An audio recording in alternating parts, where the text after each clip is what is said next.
This channel does not promote any violence, harmful, or illegal activities. All content provided by this channel is meant for an educational and information purpose only.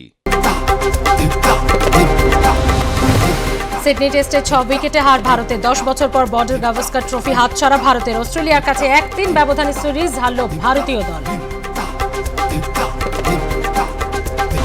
Malda Trinamool councillor দুলাল সরকার ওরফে বাবলা খুনের ঘটনায় এখনো অধরা মূলচক্রী। কবে ধরা পড়বে সেই প্রশ্নই ঘুরছে। একজন নাকি নেপথ্যে অনেকে ভাবাচ্ছে তদন্তকারীদের।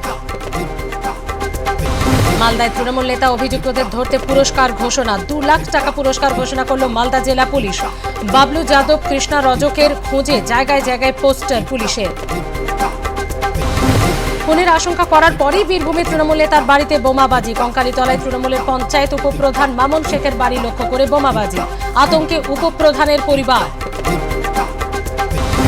জাল পাসপোর্ট কাণ্ডে ফের গ্রেপ্তার। অশোকনগর থেকে গ্রেপ্তার কলকাতা পুলিশের প্রাক্তন এসআই আব্দুল হাই। লালবাজারের পাসপোর্ট বিভাগে কর্মরত ছিলেন এই পুলিশ কর্মী। আজ বাংলাদেশ থেকে ভারতে ফিরবেন 95 জন মৎস্যজীবী। ভারত থেকেও বাংলাদেশে ফেরত পাঠানো হবে 90 জনকে। বঙ্গোপসাগরে দুই দেশের মধ্যে বন্দি বিনিময় হবে আজ। ভারতে আসছেন আজই আমেরিকার জাতীয় নিরাপত্তা উপদেষ্টা সালিভান। বাংলাদেশ নিয়ে আলোচনা হতে পারে অজিত দোভালের সঙ্গে।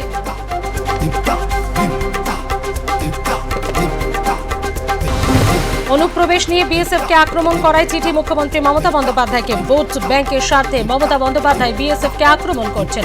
চিঠিতে তোপ শুভেন্দুর। চেতলা অগ্রণী ক্লাবের সন্তোষ জয়ীদের রাজকীয় সম্বর্ধনা এখানেই শেষ নয়। এগিয়ে নিয়ে যেতে হবে বাংলার ফুটবলকে। 22 জন ফুটবলারকেই তাদের দায়িত্বের কথা স্মরণ করালেন সঞ্জয় সেন। পশ্চিমী ঝঞ্ঝার কারণে আগামী কয়েকদিন উঠতে পারে তাপমাত্রার পারদ। আজ থেকে 3 ডিগ্রি পর্যন্ত বৃদ্ধি পেতে পারে তাপমাত্রার পারদ। বৃষ্টির সম্ভাবনা উত্তরবঙ্গের বেশ কিছু জেলাগুলিতে।